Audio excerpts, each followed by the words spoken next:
As mentioned already, today we celebrate the Feast of Pentecost, one of the highest feast days that we have in our church. It kind of puts the capstone on the Easter season. We heard the account in our first reading, Acts chapter 2, of the Holy Spirit being sent down upon the apostles as they're in the upper room. But to be honest, like Pentecost, along with the incarnation on Christmas and the resurrection on Easter, it's very difficult to put into words, to describe on what it is actually that we're celebrating today and what happened at Pentecost with the downpouring of the Holy Spirit, one of which is just the Holy Spirit, the third person of the Trinity, can seem more abstract. There was a dad at the last evening after Mass came up to me in the piazza and said that, he remembers one time putting his son to bed in bedtime prayer. The kid gets down to pray and says, in the name of the Father and of the Son, and I forgot the third guy's name, But it can be a little bit more abstract, and it's, like I said, difficult to talk about and put words to the fact that God sent his Spirit here. And so the church, what I want to use is an image from the Old Testament that the church has always used in connection with Pentecost to help describe on what takes place here. And it's from the book of Ezekiel, the prophet Ezekiel in the Old Testament in chapter 37. Context there is that the people of Israel are in exile. They're banished from their homeland. They're away from the temple. And so as a nation, as a people, you could say, kind of summed up, is that they were virtually dead. They felt dead. They were without hope. And so God brings Ezekiel, the prophet, out and says to go out onto the land and look across the valley, this big, vast valley. As he looks out into the valley, he sees that the valley is filled with bones, dry, lifeless bones. And God speaks to Ezekiel and says, you see these bones? I'm going to bring them to life. And as Ezekiel is watching, these bones begin to be put together. Tendons are formed and connect the bones, and flesh covers the bones, and these bones end up becoming corpses. And then it says the Spirit of God breathes on these corpses and they come to life. They're infused with life. He turns to Ezekiel and says, you see, so these bones, these are you. These are the house of Israel. You were dead without hope. And he says, I will open your graves and have you rise from them. If you were with us last week, remember we talked about Jesus' descent into the hell, kind of standing over the graves of Adam and Eve and pulling them up by the wrist. Practically, how does that happen in yours and my life? It's the fact that God sent his Spirit to dwell within our soul, to be in us. That's Pentecost. In the scriptures, St. Paul, we hear in our Galatians, the second reading here, but he does it in other places in his letters, the book of Romans being the other, but he sets out and he drills down on the fact that there are two ways to live. You can live according to the Spirit, or you can live according to, he says, the flesh, or our sinful nature, our sinful tendencies. And I think all of us here in the church, like, we know the difference. We felt the difference, the contrast between living those two ways. Paul describes it. He says the works of the flesh are obvious: immorality, impurity, lust, idolatry, sorcery, hatred, rivalry, jealousy, outbursts of fury, selfishness, dissensions, factions, envy, drinking bouts, orgies, and the like. It's one path, that's one way to live life. And he says, in contrast to that, he says the fruit of the Spirit is love, joy, peace, patience, kindness, generosity, faithfulness, gentleness, self-control. This past week, as I've been thinking about these two lists, I thought of Russell Brand came to mind. Russell Brand is an actor, he's a comedian, he's maybe arguably more famous now just with his social media clout that he has.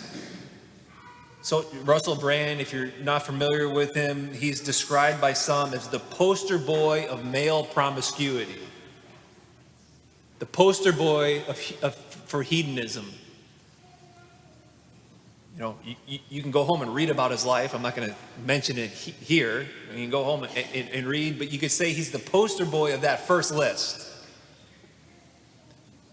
And been in the news. He's been in the news recently, coming out and saying that he's become Christian, that he was baptized, and describing his route to Christianity. He uses words, he says this about himself and where he came from. He says, I came from desperation and fear and this sort of defeat, he says, destruction, annihilation of self. See, what he's doing is he's describing what the fruit is, the result of living the first list. He's desperation, fear, defeat. He says, I was annihilating myself. The poster boy for promiscuity and hedonism being the pleasures, if you just, the pleasures that come, the momentary pleasures in life is just to go ahead and grab them and take them. And now using words of over the last month or so, saying things like now being relieved, nourished. He says, as if I'm being held. I feel a new resource in me has switched on. See, there what he's describing is the fruits of the Spirit. Joy, life, being infused with the Spirit, a resource in me. It's almost like a resource, like something that's been switched on in me. With these two lists, these two ways to live life, maybe just to ask ourselves the question, or I ask now, is there anyone here who wants more self-control? Is there anyone here that wants more patience? Is there anyone here who's having trouble forgiving someone? Riddled with maybe resentment or bitterness? Because if you are, you can change. Not sometime in the future, but you can change today. Like, we don't think this way. I mentioned 7 years of priest. One of the biggest roadblocks I feel in the life of a Christian, a lot of times in my life, is this thought that we think that we can't change. It's just like, well, here's the dry, lifeless bones that I've become used to. And I'm in a spot where I see, I've got the opportunity, a privileged opportunity to see a lot of lives being changed as a priest, to see conversions. But embarrassingly, I can slip in that spot of sometimes thinking, well, people can't change. One for that is like my little sister. 17 years away from the faith have left. Substance abuse, drugs, an atheist, being in an incredibly dark spot. 3 months ago, she called me, and it began a series of 3 consecutive days, multiple times a day, talking on the phone and just calling and just weeping on the phone, crying, as she is describing to me an encounter that she had with the Holy Spirit. And how she's just like a switch is flipped, and an infusion of hope, of love, a joy, a peace, that she's saying that it's hard to put in words. Yesterday on the phone talking with her, she says, I could cry just thinking about the moment. The only way for me to have made the move is being hit by the Holy Spirit, she says. There's no way to describe it. She's going to Mass every week now. She's stopping in the church, getting to pray. She's praying the rosary every day. I'm like, is this my sister? Like, even yesterday, talking to her on the phone before Mass, I'm just like, what? Cindy? And I asked her, she even said, she goes, yesterday on the phone, she goes, Mark, I don't even like to swear anymore. And I'm like, she knew how to swear, okay? Right? And notice, I got to remind her, she didn't say she didn't say she doesn't swear anymore. She says, I don't even like to swear anymore, okay? But I asked her, like, you all right if I share some of this, just since what's been going on the last 3 months, and if so, is there anything that you'd want me to share with my people? She said, tell them if I can change, anyone can change. Tell them they can change. Whatever it is that's going on or that's there, whatever dry, lifeless bone it is, like if I can change, they can change. See, the most powerful force imaginable dwells within you. Like, hear that. The most powerful force that made the universe, Pentecost, means dwells within your soul and mine. And the fruits of that, of tapping into it and living from that spot, is love, joy, peace, patience, kindness, self-control. Of course, it's the most powerful force imaginable that is joy, love, peace, kindness, self-control.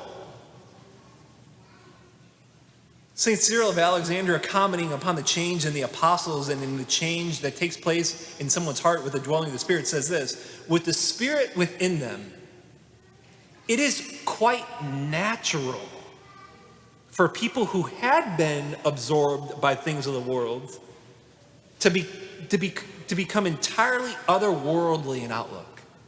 It's quite natural, he says, to fill in the blank and what it is. With someone with the Holy Spirit within this, because it's the most powerful imaginable force, he says it's quite natural, fill in the blank, it's quite natural for people who had been weighed down by depression and anxiety and worry to become someone of confidence and hope. It's quite natural for people who have been ridden by unchastity and impurity to become chaste and pure. It's quite natural for one who have had anger and resentment toward coworkers or family members or people who have deeply, deeply harmed me and wounded me to operate from a spot of great charity and love. What are the dry, lifeless bones in you and in me? Beg the Spirit. Beg him to come. Beg him to move and act and have an abundance of dwelling and stirring within me. Take it from me in a position as a priest where I see changed lives happen all the time and conversions, but also take it from me as a brother, that the Spirit of God is real. And the Spirit of God is alive and active in the church. We've been talking about this entire 7 weeks of Easter, the fact that we have an incredible opportunity. Increasingly, people are noticing the brokenness in the world and the brokenness in their hearts and saying there's got to be something else. There's an incredible opportunity that we have in the next 10 years, I think, in the wider church and in the church here, in a micro level here at Notre Dame community. And it begins with us desiring and setting forth of living according to the Spirit, living this way, and calling upon the Holy Spirit to help, saying, Holy Spirit, come, change me, Here are my dry, lifeless bones that I have.